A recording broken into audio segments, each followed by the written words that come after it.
ሰላም ጤና ይስጥልን ክቡራትና ክቡራን የአዲስ ምንጭ ቤተሰቦች እንዴት ውላችኋል? በያላችሁበት የከበረ ሰላምታችን ይድረሳችሁ። ዕለተ እሁድ ታኅሳስ 5 ቀን 2018 ነው። በአንድ አስተማሪ ክስተት ላይ ቀጥሎ ያለችዋን አጠር ያለች መርሃ ግብር አቀናብረንላችኋል። ላይክና ሼር ያደርጋችሁ እንድትከታተሏት በአክብሮት ጠይቃለሁኝ።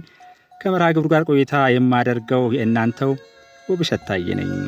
ኢቢኤስ ቴሌቪዥን ለተመልካቾቹ ከሚያቀርባቸው መርሃ ግብሮች አንዱ ኢኮኖሚያዊ አቅማቸው አነስ ስላሉ ወገኖች በሳምንት አንዴ በየቦታው በመንቀሳቀስ የምሳ ማጋራት ሲሆን ይህን በጎ ተግባሩንም ለሌሎች አርአያ እንዲሆን በማሰብ ቀርጾ ለአድማጭ ተመልካቾቹ እንደሚያጋራ ይገልጻል።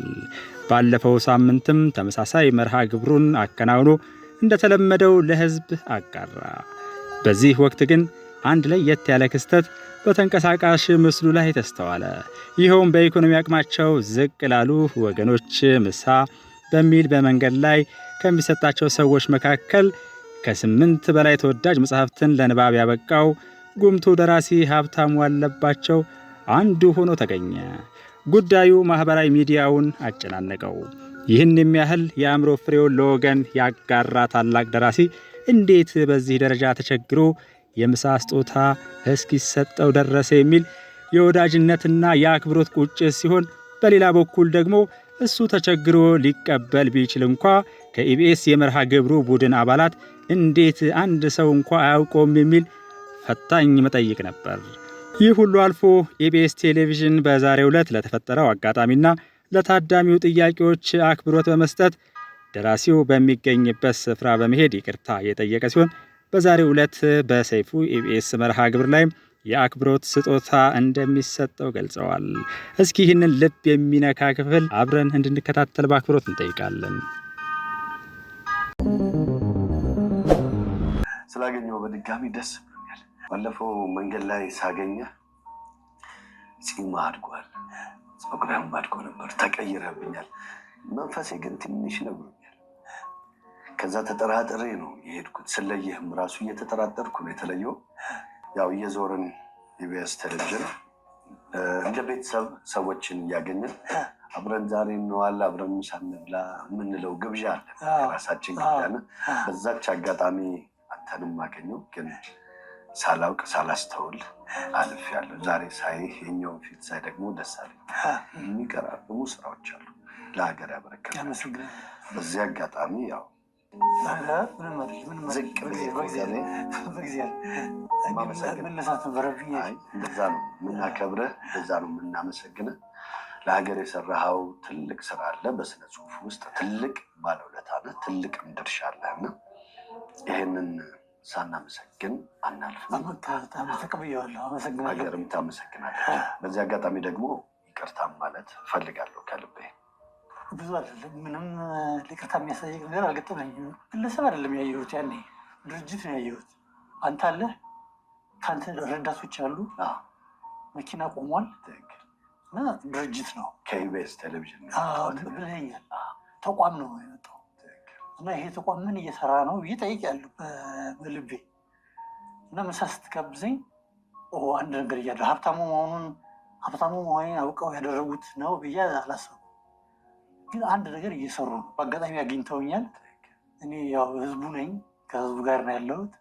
ምሳኔ ጋበዙኝ። ስለዚህ አክብሮቴን ላሳያቸው ብዬ ተቀብዬ ደስ ይለኛል። ነገም ብትመጡ እቀበላለሁ። እኛ ያችን ስናደርግ ካሜራ ላይ የሚያ ነገር ሲገባ ምንድን ነው ህዝብ ሁሉም ነጋውን በሰፈር ውስጥ ሀብታሙ የራሱን የሰፈር ሰዎች ምሳሌ ጋብዝ ሊል ይችላል። እንደ ሀገር ሌላውም ሁሉም እየተቀባበለ እችን ፍቅር ለማጋባት አጋጣሚ ምናልባት ፀጉር ማድረግ ያላንተም አድጓል። አሁን በአጋጣሚ ከምሳ ነው በልቼ ነው የወጣሁት፣ ተመግቤ ነው የወጣሁት። ፀጉሬና ያድጋል ከልጅነት ጀምሮ አንዳንዴ ያሳድጋል። ስራ ሲበዛ ያድጋል እና እንደምንም አላየው ስራ ላይ ነኝ። ያዩ ሰዎች ምን ነካው ሊሉ ይችላሉ እና ስታገኘኝ እየሄድኩ ነው ያገኘኝ። ምንም አንተ ነው የመጣኸው፣ እናንተ ናቸው የመጣችው፣ እኔ አልመጣሁም እና ምንም ወደ ምንም ሊተረጎም አይችልም። መልካም ልብ ነው ያለ፣ ለሀገርም ባለውለታ ነህ። ከዚህም በኋላ ደግሞ ሀገርም ህዝብም ካንተ ብዙ ነገር ይጠብቃል። ብዙ ነገር እንደምትሰጠንም ሙሉ ተስፋ አለን። ከእግዚአብሔር ቃል ገብቼ እንወድሃለን፣ እናከብርሃለን።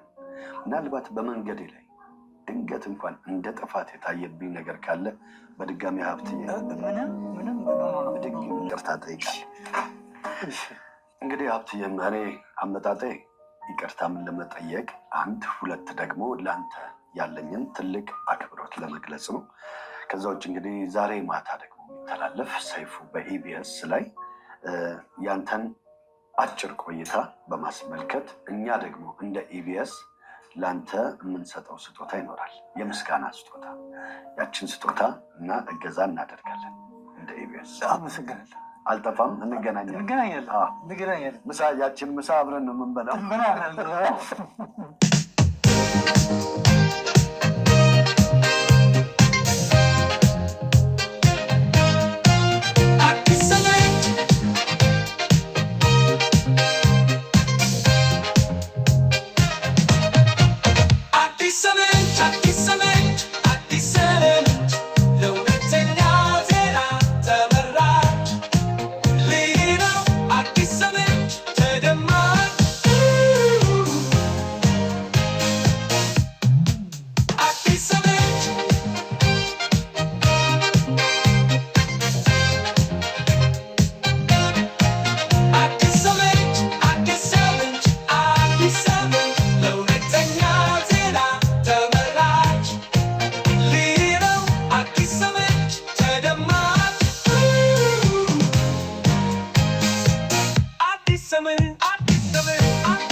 Addis Ababa.